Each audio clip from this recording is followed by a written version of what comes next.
Because we're talking 130, 150 years ago. My grandfather's father, what are you? You're a Litvak? I'm a Litvak. Was a Karlin Stolin Chassid. And he sent my grandfather to a literature yeshiva to learn. That's why I called Aaron after Rabbi Aaron from Karlin. Not really. And he learned. And when his father saw that he was learning, he forbade him to come into the shtibel. No shtibel for you. Abba Omer, lo likanes, lo nitasin. He had no choice. Because in those days, not like today, in those days the shtibel was not a place for a yeshiva buffer. It was a tish and nothing else. There was no learning there.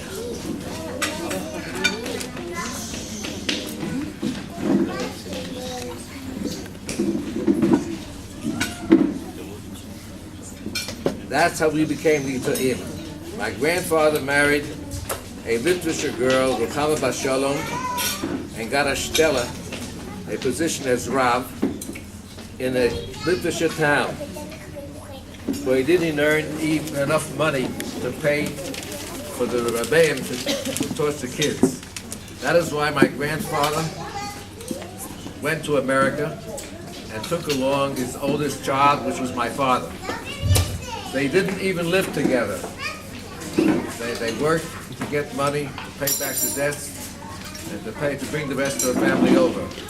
My father lived with the family and didn't even have a bed. He slept in somebody's living room with 2 chairs put together. They saved money and brought over the rest of the family, which was my grandmother, 3 more boys, and 3 girls.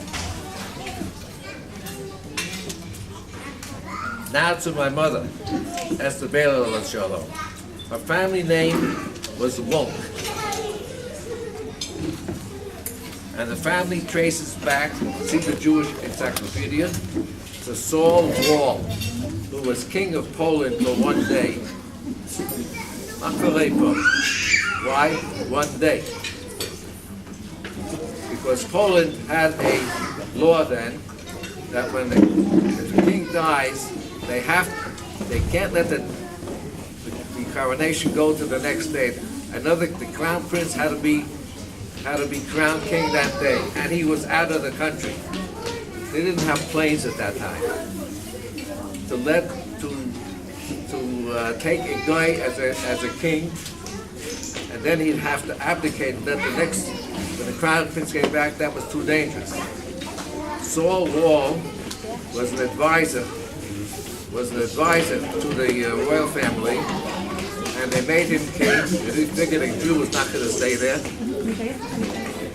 And when the crown prince came back, he abdicated and went back to being an advisor. But that's the origins of my mother's family. She came from Kovna.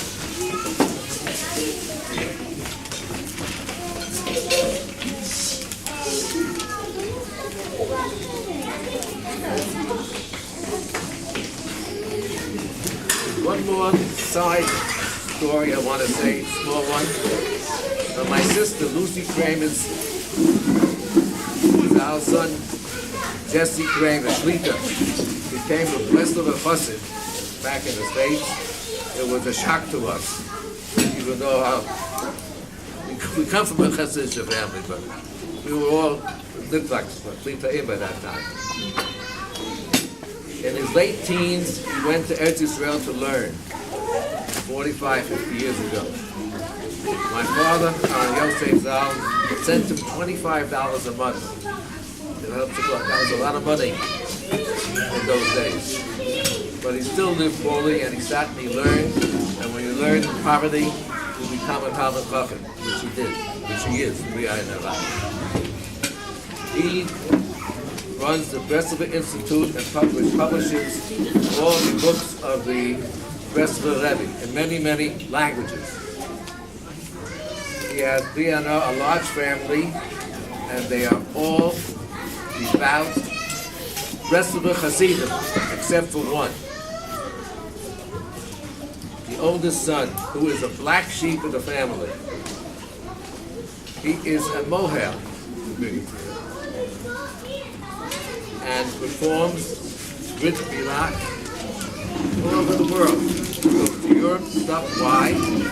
Because he does Brit Milah on adults also. One of the few that does it. And what is his name? Aaron Yosef Kramer. And I said he is not a blessed chassid. What is he? A chassid of Karlin Stolin. He went back to the roots, which gives me a lot of nachas. May everyone here be socher to banim banim will be erlich yidim. Asof for the rose at Bias HaMashiach. Mazal tov to everybody.